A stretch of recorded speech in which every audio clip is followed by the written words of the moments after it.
하나님의 말씀은 민수기 31장 25절에서 54절까지의 말씀입니다. 세 번역 성경으로 말씀을 함께 봉독하겠습니다. 주님께서 모세에게 말씀하셨다. 너는 제사장 엘르아살과 회중의 집안 우두머리들과 함께 전리품의 수와 포로로 잡아온 사람과 짐승의 머릿수를 세어라. 너는 전리품으로 가져온 것들을 반으로 나누어서 반은 전쟁에 나갔다 온 군인들에게 주고 반은 모든 회중에게 주어라. 전쟁에 나갔다 온 사람들에게서는 나 주에게 바칠 세금, 몫을 떼어 내어라. 사람이든 소든 낙이든 양떼든 그 500분의 1을 그들에게 나누어 준 절반에서 떼어내며 나 주에게 바치는 제물로 제사장 엘르아살에게 주어라. 이스라엘 자손에게 나누어 준 절반에서는 사람이든지 소든지 낙이든지 양이든지 그 어떤 가축이든지 50분의 1을 떼어내어 주의 성막을 보살피는 레위 사람에게 주어라. 모세와 제사장 엘르아살은 주님께서 모세에게 명하신 대로 하였다. 군인들이 제각기 약탈하여 자기 것으로 삼은 약탈물 말고도 그들이 빼앗아온 전리품은 양이 67만 5천 마리, 소가 7만 2천 마리, 나귀가 6만 1천 마리였으며 처녀는 모두 3만 2천 명이었는데 그들은 남자와 동침하지 않아 사내를 안 일이 없는 처녀들이었다. 이 가운데서 절반이 전쟁에 나갔던 군인들의 몫으로 돌아갔다. 양은 33만 7,500마리가 그들의 몫이 되었다. 그 양 가운데서 675마리는 주님께 드리는 세금으로 바쳤다. 소는 3만 6천 마리이고 그 가운데서 주님께 드린 세금은 72마리이다. 나귀는 3만 500마리이고 그 가운데서 주님께 드린 세금은 61마리이다. 사람은 1만 6천 명이고 그 가운데서 32명을 주님께 세금으로 드렸다. 모세는 주님께 제물로 드린 세금을 제사장 엘르아살에게 주었다. 이렇게 모세는 주님께서 명하신 대로 하였다. 모세가 전쟁에 나갔던 군인들에게 떼어 이스라엘 자손에게 나누어 준 목, 곧 회중들이 얻은 절반은 다음과 같다. 양이 33만 7,500마리, 소가 3만 6천 마리, 나귀는 3만 500마리이고 사람이 1만 6천 명이다. 모세는 이스라엘 자손이 받은 절반에서 사람과 짐승을 50분의 1씩 떼어 주님의 성막을 보살피는 레위 사람에게 주었다. 이렇게 모세는 주님께서 명하신 대로 하였다. 군 지휘관들 곧 천부장들과 백부장들이 모세에게 와서 보고하였다. 소관들이 이끄는 부하들을 세어보았는데 우리 쪽에서는 한 사람도 실종되지 않았기에 주님께 예물을 가져왔습니다. 주님 앞에서 우리 자신이 죄를 벗고자 하여 금으로 만든 것들 곧 발, 목걸이, 팔찌, 인장, 가락지, 귀고리, 목걸이를 우리가 저마다 얻은 대로 이렇게 가져왔습니다. 모세와 제사장 엘르아살은 그들에게서 금으로 만든 온갖 새 공품을 다 받았다. 천부장들과 백부장들이 주님께 예물로 드린 금은 모두 16,750세겔이나 되었다. 군인들은 저마다 사사로이 약탈한 전리품들도 가지고 있었다. 모세와 제사장 엘르아살은 천부장들과 백부장들에게서 금을 받아서 회막으로 가져가서 주님 앞에 놓고 이스라엘 자손을 위한 기념물로 삼았다. 아멘. 오늘은 민수기 31장 13절에서 54절까지의 말씀입니다. 오늘 말씀은 미디안과의 전쟁, 민수기 31장이 미디안과의 전쟁에 관한 이야기인데 그 전쟁이 끝나고 그들로부터 전리품을 수고해왔던 얻었던 것들을 분배하는 그 분배 원칙, 그것에 관한 이야기가 오늘 25절에서 54절까지의 말씀입니다. 오늘 말씀 이렇게 보시면은요, 그 재물이 참 많다라는 것을 좀 알 수 있어요. 뭐 얼마나 많은지. 양이 67만 5천 마리, 소가 7만 2천 마리, 나귀가 6만 1천 마리. 그리고 이제 여인들을 다 죽이고 처녀였던 사람들, 사내와 동침하지 않았던 그런 어린 여자아이들만 남겨뒀는데 뭐 그 여자들도 3만 2천 명. 어마어마한 전리품을 가지고 왔었던 것이죠. 그 얘기는 뭐냐면 반대로 이야기한다면요. 이것이 뭐 어떤 한 마을을 전투에서 한 도시에서 얻은 전리품이 아니라는 거예요. 미디안과의 전쟁에서 31장 앞에서 보면 미디안의 5 왕들을 무찔렀다라고 했는데 미디안 5 왕국을 무너뜨린 겁니다.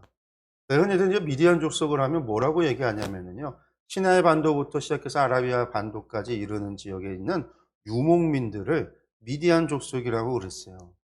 지금으로 치면 예, 이집트에서 사우디아라비아까지 이르는 그 광야 지역에 살고 있었던 사람들, 유목민들, 그런 사람들이 미디안입니다. 그러니까 땅도 엄청 넓고 그 가운데 사람들이 유목민처럼 살았었는데, 유목민이라고 해서 전부 다 이제 텐트만 치고 이제 그렇지 않죠. 그들도 유목민들이 모이는 도시가 있고 마을이 있고, 그리고 이제 그곳에서 어, 다 이동하는 게 아니라 양치는 사람들만 멀리 떠나기도 하고, 그러는 것을 우리가 이제 성경을 통해서도 이제 아브라함도 그렇게 살았고, 우리가 아는 이제 요셉 이야기 보면 본 집은 브엘세바에 있는데 그의 형들이 양을 치려고 거기 북쪽까지 세겜 넘어서까지 도단까지 가서 양을 치는 것들을 보잖아요.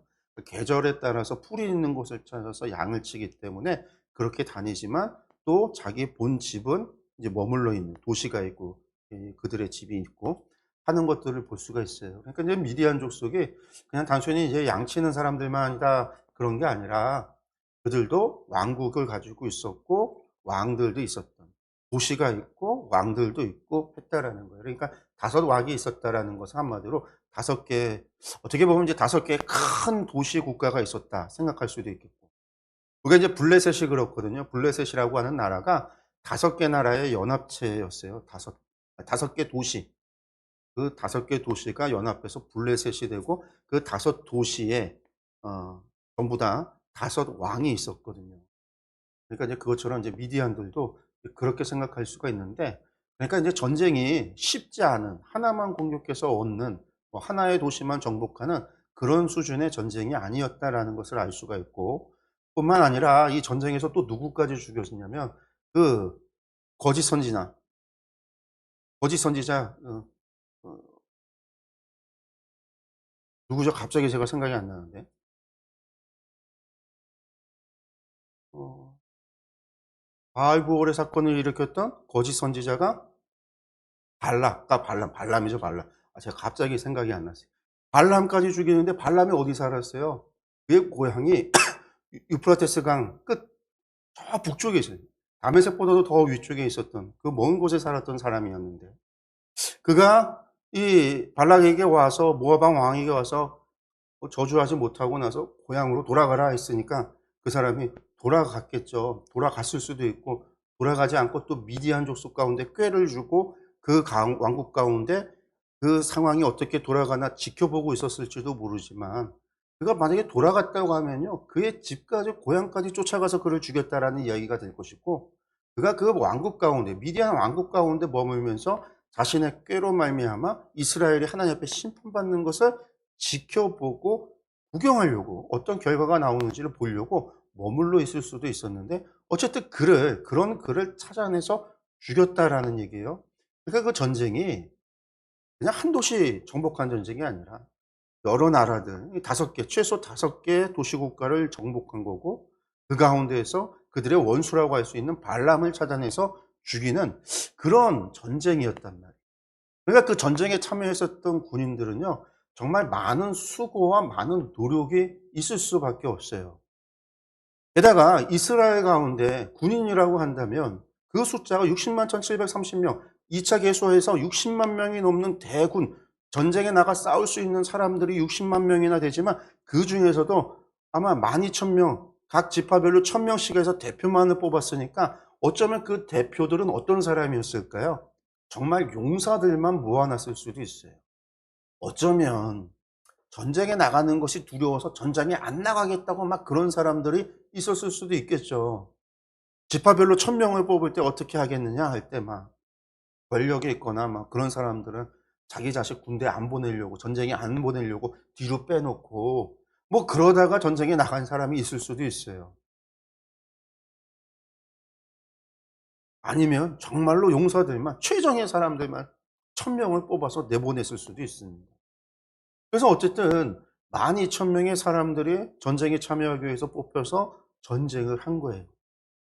그리고 그 전쟁에서 이렇게 많은 노략물을, 전리품을 가지고 왔었다라는 이야기는, 여러분들 이게 얼마나 많은지 몰라요. 이게 지금 12,000명이 가지고 와야 되는 것만 하더라도 아까 말씀드렸잖아요. 이 양만 60만 7천 67만 5천 마리. 67만 5천 마리가 얼마나 많은 양이겠어요.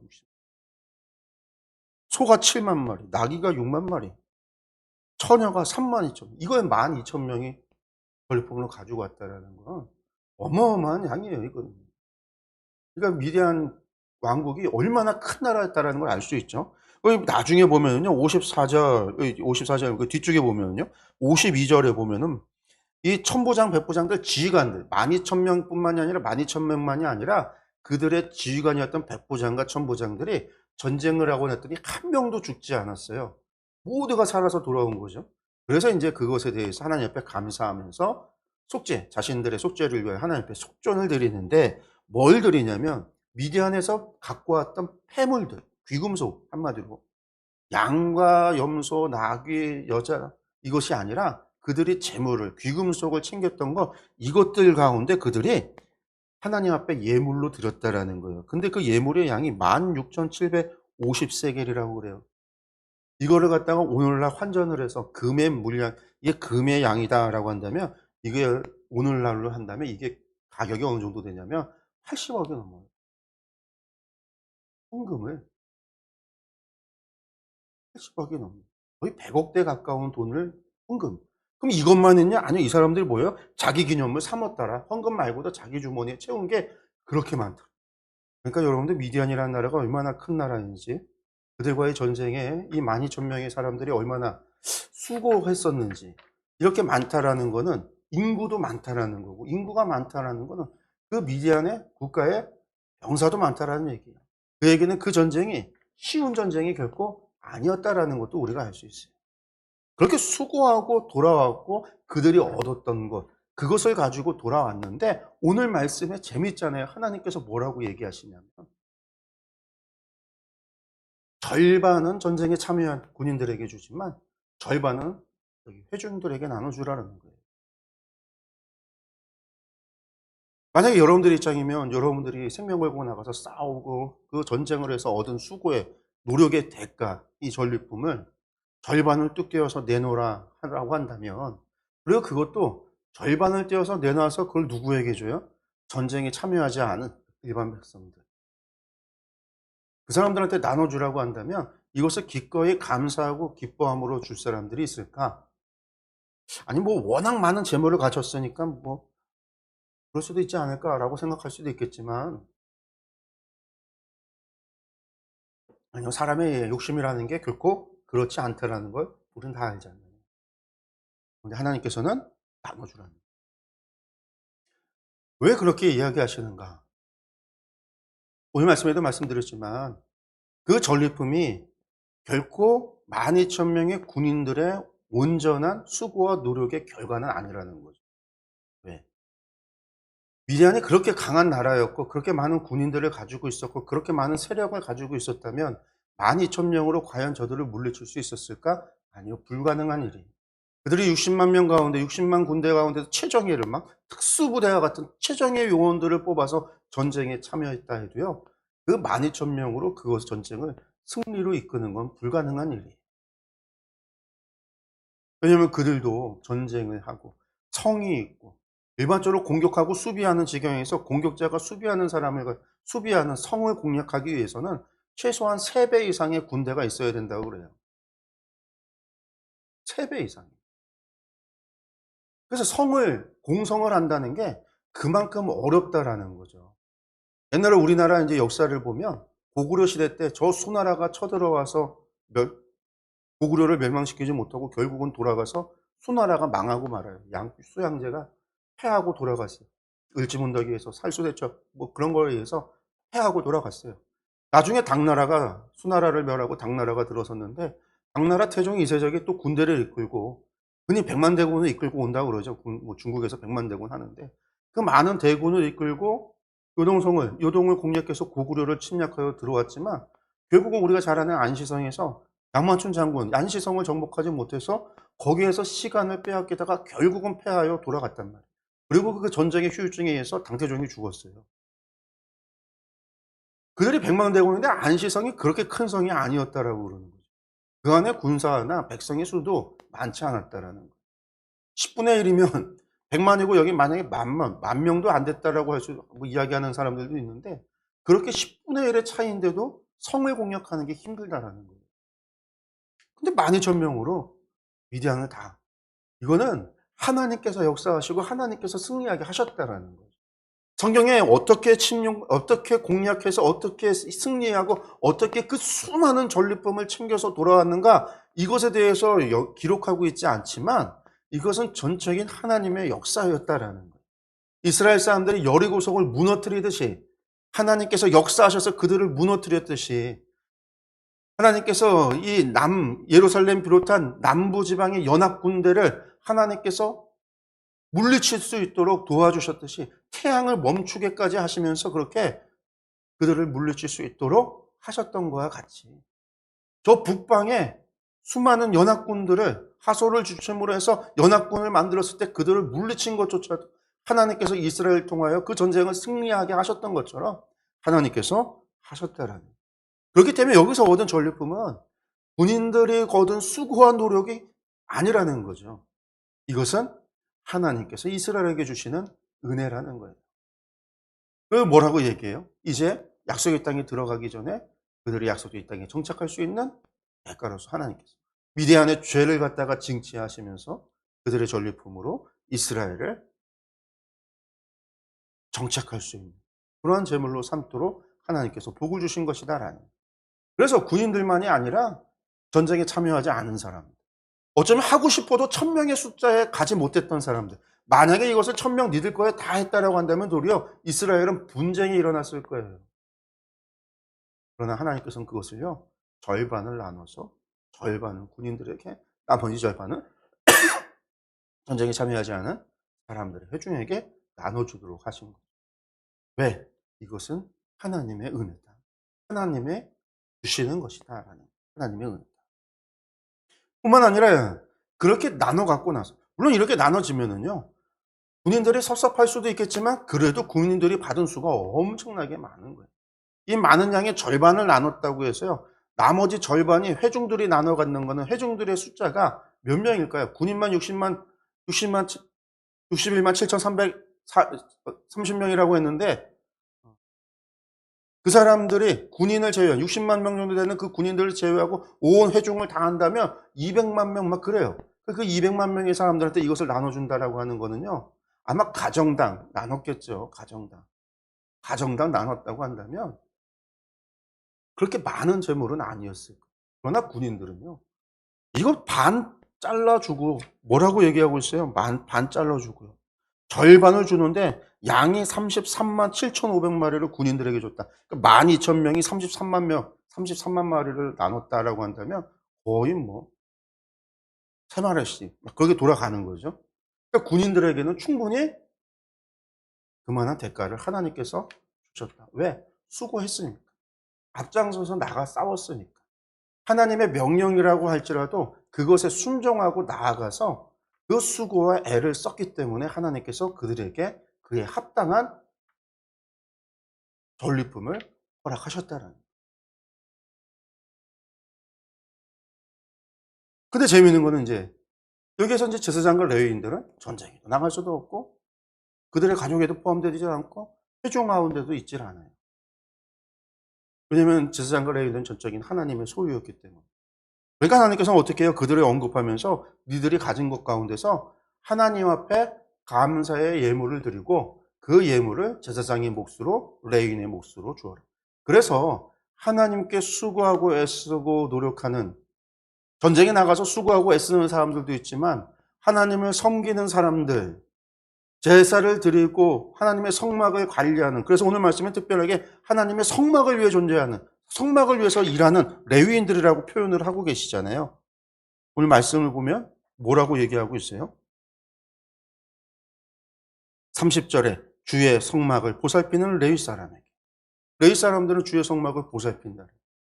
전쟁은 아니지만 자신의 사명을 가지고 하나님을 섬기는, 각자의 자리에서 하나님을 섬기는 사람들, 하나님께서 그들을 외면하지 않고 그들에게도 전리품이 돌아갈 수 있다. 그것은 백성들은 하나님 앞에 감사의 예물로 드린 거고 하나님께서는 그 예물을 제사장과 레위인의 몫으로 돌려줌으로 인해서 그들도 소외되지 않도록 하셨다라는 거예요. 그러면 이 전리품을 나누는 이스라엘 사람들 그 순간에 이것을 나눌 때 어떤 상황이었을까? 한번 여러분들 상상을 한번 해보세요. 우리가 성경을 보다 보면 좀 상상이 필요할 때가 있죠. 군인들이 섭섭할 수도 있지만 사실 군인들도 알 거예요.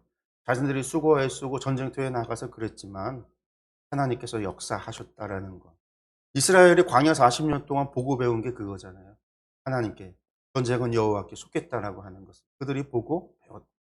그 전쟁 가운데 군지휘관 한 명도 잃지 않고 실종되지 않았다는 건 죽지 않고 다 돌아올 수 있었다라고 하는 것 하나님께서 지키시고 보호하셨다라고 하는 사실. 그렇기 때문에 이 순간이요. 이 모든 이들에게 있어서 축하, 잔치하는 날이고 기뻐하는 날이고 즐거워하는 날이겠죠. 하나님께서 그것을 허락하셨다라는 거예요. 근데 여기서 이제 재미있는 것을 좀 보게 됩니다. 오늘 말씀을 이렇게 보면요. 하나님께서는 공평하신데 전쟁에 나간 사람과 전쟁에 나가지 않은 사람을 차별하지 않고 전쟁에 임하는 사람이건 임하지 않는 사람이건 그냥 일반 백성이고 혹은 하나님을 섬기는 제사장이고 혹은 성막을 관리하는 레위인이건 그들의 직분과 사명에 관계없이 하나님께서 그들을 돌보시고 그들을 사랑하시고 그들에게 보상을 주시고 그들에게 은혜와 복을 주시는구나 라고 하는 것을 보게 돼요. 그렇게 보면 하나님 참으로 공평하시구나. 그런데 또 보니까 나아가서 수고한 사람에게는 수고한 만큼의 더 많은 것을 준다라는 거예요. 그러면 수고하는 사람은 더 많이 받고 수고가 좀 나가고 싶어도 못 나갔던 사람들, 전쟁에 참여하고 싶어도 못 나간 사람들 있잖아요. 그런 사람들은 덜 받고 열정과 마음이 있음에도 불구하고 허락하지 않으셔서 더 많이 받을 수도 있음에도 불구하고 받지 못했던 사람들, 이렇다고 한다면 이건 또 좀 불공평한 것은 아닐까? 그리고 또 그런 생각을 가질 수가 있죠. 제가 오전에도 이제 설교를 드렸는데 하나님께서는 상급이 다르다고 그랬어요. 성령의 상급이 있고 의의 상급이 있고 또 다른 상이 있다라고 했어요. 마지막 날에 하나님께서 우리에게 상급을 주는데 상급에 차등이 있다라는 거예요. 많이 수고하고 애쓴 사람에게 하나님께서 많은 것을 준다라는 거예요. 5달란트 받은 사람, 2달란트 받은 사람, 1달란트 받은 사람, 그들의 수고의 결과에 따라서 하나님께서 5달란트 받은 사람에게는 5달란트를, 2달란트 받아서 2달란트를 남겼던 사람에게 2달란트를 주신다라는 거예요. 1달란트 받았는데 아무것도 남겨놓지 않고 땅에 묻었다가 도로 갖고 온 사람은 그것을 빼앗아서 도리어 5달란트 많이 가진 자에게 주신다라고 그러셨어요. 아니 그러면 하나님께서는 공평하신 것이 아니라 차별을 하시나? 하나님의 나라에서도 많이 가진 자와 적게 가진 사람이 있을까? 큰 상 받고 적은 상을 받은 사람이 있을까? 하나님의 나라에 우리가 다 마지막 그날에 우리에게 예비된 면류관을 주신다라고 하셨는데 그날에 우리의 수고에 따라서 하나님께서는 우리에게 면류관을 주시는데 그 면류관이 어떤 사람은 화려한 면류관이고 어떤 사람은 아주 보잘것없는 면류관이고 그러한 차이가 있는 것은 아닌가? 우리가 그런 의문이 그런 생각이 들 수가 있다라는. 근데 성경을 봤더니 또 이런 이야기가 있단 말이죠. 하나님께서 예수님께서 비유를 들어서 말씀을 하시는데 주인이 포도원에 일할 사람들을 일꾼을 불러 모아요. 아침 6시부터 사람들을 갖다가 아침부터 일꾼을 모아서 그들에게 일을 시킵니다. 그러면서 하나님께서 주인이 약속을 하죠. 오늘 하루 열심히 일하면 10만 원을 주겠다. 일당 10만 원. 그래서 그 사람들이 일을 해요. 근데 주인이 일을 시켜놓고 이렇게 있다가 오전에 나가서 이렇게 시장, 동네를 도는데 아직도 일을 구하지 못해서 저작거리에 있는 사람들이 있는 거예요. 그래서 불쌍해서 야, 여러분들, 당신들도 와서 우리 포도원에 가서 일을 해. 그래서 그 사람들 데려가서 포도원에 내려가서 일을 시켰단 말이에요. 내가 일당 줄게. 그러고서 일을 시켰어요. 그러고 나서 또 오후에 이렇게 나와서 보니까 오후에도 일을 못 구해서 또 그렇게 있는 사람들이 있어요. 그래서 그 사람들도 불러다가 당신 우리 포도원에 가서 일하면 내가 일당 줄게 가서 일하시오. 그래서 그 사람들을 포도원에 보냈단 말이에요. 그리고 이제 저녁 때가 돼서 이제 그날 하루의 일이 끝날 쯤 됐는데 얼마 남지 않은 시간에 그 사람 주인이 나와서 봤더니 그때까지도 일을 구하지 못해서 시장에서 그러고 있는 사람이 있어요. 그래서 주인이 그래도 불러다가 시간 남지 얼마 안 남은데 1시간밖에 없는데 그래도 가서 포도원 가서 일을 해라. 그럼 내가 일당을 주겠다. 그래서 사람을 보내서 일을 시킨 거예요. 어떤 사람은 아침 6시부터 와서 일하는 사람이 있고요. 어떤 사람은 10시부터 와서 일하는 사람이 있고요. 어떤 사람은 2시부터 와서 일하는 사람이 있고요. 이제는 어떤 사람은 5시부터 와서 1시간 일하는 사람이 있어요. 6시가 됐습니다. 주인이 불러와요. 사람들을 불러서, 일한 사람을 불러서 하루에 일당을 주는데 얼마씩을 주냐면 6시에 와서 일한 사람이나 5시에 와서 일한 사람이나 똑같이 하루 일당 10만 원씩을 주는 거예요.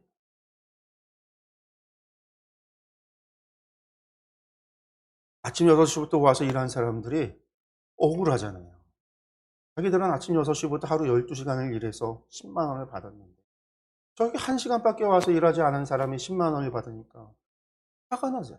주인한테 따지고 묻습니다. 주인이 뭐라고 그러죠? 내가 당신과 계약하기를 10만 원 주기로 해서 이 계약을 했고 내가 내 것을 사람들을 쓰고 내가 돈을 주는데 당신이 무슨 상관이냐라는 거예요. 그러면서 천국이 유학 없다라는 것이죠. 이 말씀을 어떻게 보면요, 천국은 그거 같다라는 거예요. 차별이 없다라는 거예요. 나중된 자가 먼저 되고 먼저 되는 자가 나중될 수도 있다라는 것. 뿐만 아니라 나는 늦게 믿어서 나는 조금밖에 예배 못하고 나는 조금밖에 하나님의 일을 하지 못하고 나는 아무것도 못했는데 이렇게 하나님 나라에 와서 봤더니 나는 수고하고 나는 애쓰고 노력한 것 아무것도 없는데 나의 면류관은 얼마나.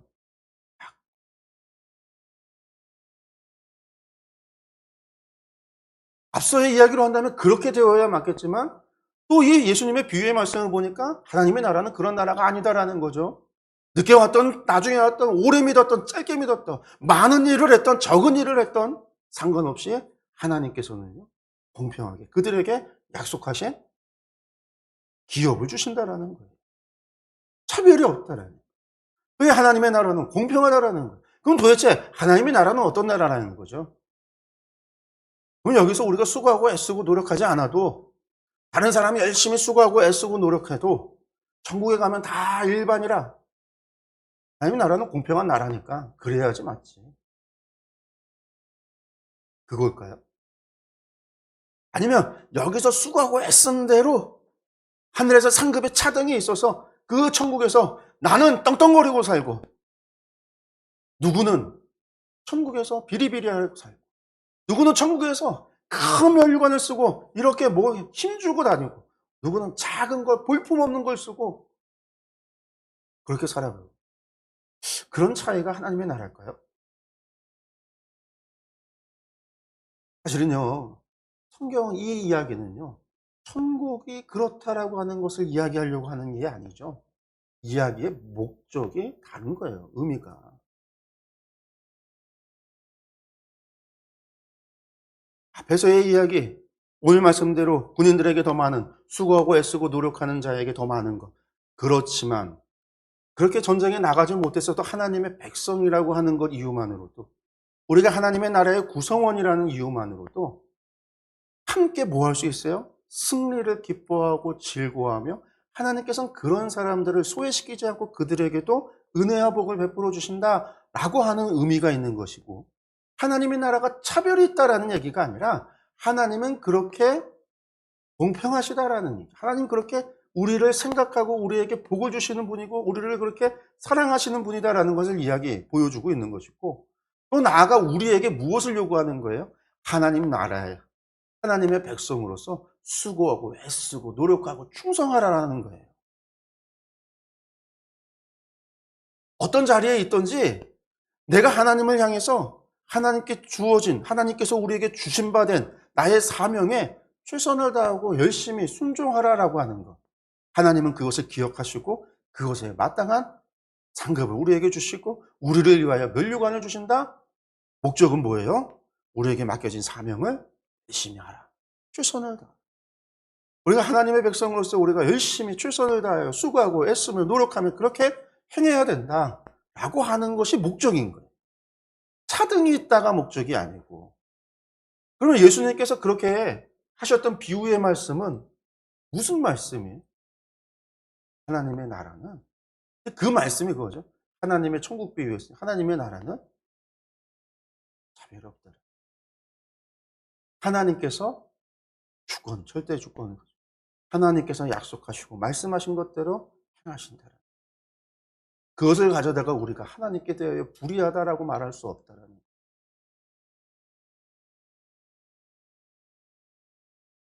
우리가 조금씩만 생각을 해보면 이런 것들에 대해서 우리가 알아갈 수 있어요.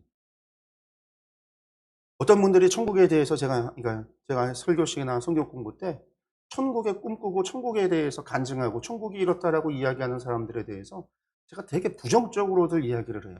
부정적으로. 진짜 천국이 저게 아니라 자기가 보고 싶은 거, 바라는 거, 소망하는 거, 그것을 꿈꾸고 그것을 본 거다. 막 그렇게 제가 이제 얘기를 하죠. 거짓말이요, 사기요, 막 이렇게까지도 얘기할 때도 있어요. 거짓말일 수도 있고 사기인 경우도 있어요. 과장일 수도 있어요. 그냥 꿈꾼 것일 수도 있고 진짜 천국의 모습이 아닐 수도 있어요. 아니, 천국의 모습은 그들이 이야기하는 그런 모습과는 분명히 달라요. 왜? 우리가 더 이상 우리가 부활한다라고 하는 것은요, 지금과 같은 똑같은 몸과 똑같은 육체를 가지고 이런 모습으로 부활하는 게 아니니까. 그러니까 세상의 가치가 이제 더 이상 부활한 우리에게는, 영생을 사는 우리에게는 세상의 가치가 더 이상 존재하지 않아요.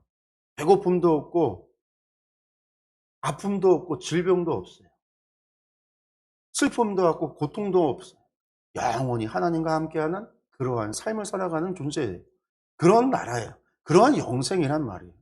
그러니까 이 세상의 가치가요, 왜 돈이 필요하죠? 기본적인 사람의 의식주라고 하는 거예요. 사람의 배고픔 때문에 돈이 필요하죠.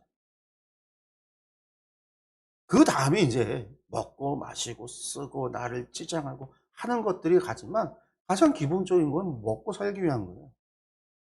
근데 하나님의 나라에서는 안 먹는다. 영원히 하나님께서는 먹는다고 한다면 음식이 필요해요. 음식이 필요하다라는 얘기는 무슨 얘기가 있어요? 수고하고 노동이 있어야 된다라는 거예요. 누군가는 생산을 해야 된다라는 거예요. 아, 대리농사처럼 과일만 먹겠지. 영원히 과일만 먹는다. 과일을 먹고 싸고. 제가 과민성 대장염이 있어요. 그래서 음식을 좀 맵거나 뭐 조금만 이상한 거 먹으면은요, 음식이 조금만 이상해도 저는 설사를 잘해요. 과민성 대장염 때문에. 그래서 먹는 거를 좀 되게 신경을 씁니다. 뭐 좋은 거 안 먹는 거 가리는 게 아니라 제가 인제 제 배에 저 장에 자극이 될 만한 것을 최대한 피해요. 되시는 대로 안 먹으려고 그러는. 그래서 화장실 가는 게 사실은 어떨 때는 고통인 경우도 있거든요. 하루에 막 여러 번 가야 되니까. 그런데 천국에 그런 게 없다라는 거예요, 천국에.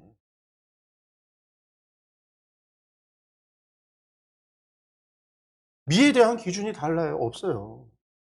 누굴 보면서 나도 저렇게 이쁘고 싶은데 화장하고 성형수술하고, 여러분들 부활 이후에 영원한 삶에 그런 거는 존재하지 않는단 말이에요. 가치관이 바뀌어진단 말이에요. 우리의 모습이 바뀌어진단 말이에요. 그런 세상에서 이 세상에서 말하고 있는 가치들, 보석들, 뭐 으리으리한 궁건들, 집들, 그게 무슨 의미가 있겠어요? 의미가 없어요. 근데 하나님께서 그런 것을 그들에게 보여주는 것은, 이것이 천국이다라고 보여주는 경우는 천국이 실제 그런 것 같다라가 아니라 그 사람이 바라고 소망하는 것 가운데에서 가장 좋은 것을 보여줌으로 천국이 이처럼 좋고 말하고 네가 소망해야 된다라고 하는 의미가 있는 거예요. 그래서 예수님의 천국 비유 말씀이 다 그런 비유예요. 천국은 마치 밭에 감추인 무화과 같다. 이게 무슨 천국이에요, 도대체. 예수님의 천국 비유 말씀 보세요. 어디 천국 비유의 말씀에 무슨 천국이 어떻더라, 그런 얘기 하나도 없어요. 천국은 어떻더라고만 얘기해요. 가치가 있다라는 거. 어떤 가치요? 우리가 우리의 생명을 걸고 우리가 인생을 걸 만한, 우리가 갈 만한 가치가 있다라는 거예요. 의미를 알아야지 말씀만 가지고 생각하면 안 돼요. 하나님이 주신 말씀의 의미를. 그러니까 오늘 말씀에서도 우리가 하나님의 나라, 상급과 군인들, 차별들 막 이러고 우리가 따지기를 좋아하는 사람들이 이런 걸 가지고 따진다면 하나님의 말씀이 이때는 이렇고 저때는 저렇고 틀리다라고 이야기하고, 하나님의 나라는 절대 공평하지 않고 수고하고 애쓴 사람은 더 나을 거다, 아니라는 거예요. 하나님께서 행하시면 공평하시고요, 하나님의 나라도 공평한 나라예요. 그래서 하나님의 나라는 어떤 나라예요? 평등한 나라예요. 수고하고 애써 다윗과 같은 사람도 있지만 천국에서는요, 다윗이나 우리나 일반이라는 거예요. 예수님께서도 세례요한 가리켜서 천국에서는 작다 그렇게 얘기하셨는데 천국에도 사람이 크고 작은 게 있나 봐요. 여러분들 그것도 의미가 그런 의미가 아니라는 거예요. 세례요한이 큰 자지만 여기서 인간의 몸으로 아무리 커져도요, 큰 자라 할지라도 천국에 가면 하나님의 나라에서 모두가 다 일반인 거예요. 하나님께서 사랑하시고 하나님께서 함께 하시는, 하나님과 영원히 함께하는, 오직 그 하나의 가치, 오직 그 하나의 가치로 평가받는, 큰 자 작은 자 할 것 없이 하나님과 함께하는 자가 하나의 가치예요.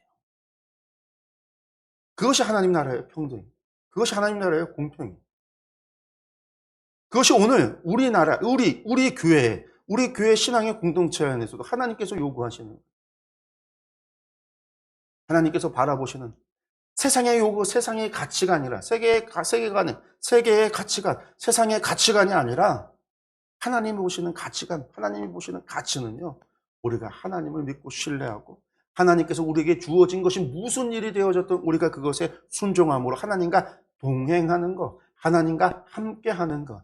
요한일서의 이야기로 친다면 하나님과 예수 그리스도와의 사귐에 있는 것, 그렇게 하나님과 함께하는 것이 최고의 가치라는 거예요. 그런 사람이 미천한 사람이 되었다. 가난한 사람이 되었다. 하물며 거지가 되어졌다. 노숙자가 되어졌다. 그가 하나님과 함께 한다면 그는 가장 큰 가치를 얻은 사람이라는 거예요. 그 세상에서 가장 큰 사람인 거죠. 하나님 나라에서 가장 큰 거예요. 하나님과 함께 하기 때문에. 우리가 이러한 사실들을 기억해야 합니다. 우리가 이것을 알고 우리가 이것을 깨달아야 우리가 이 땅에서 썩어지고 이 땅에서 허무한 것에 우리가 마음 뺏기고 시간 빼앗기고 그런 것들에 우리의 인생을 낭비하지 않아요. 하나님께서 원하시는 것, 지금도 하나님과 함께하고 죽어서 영원히 하나님과 함께하는 것,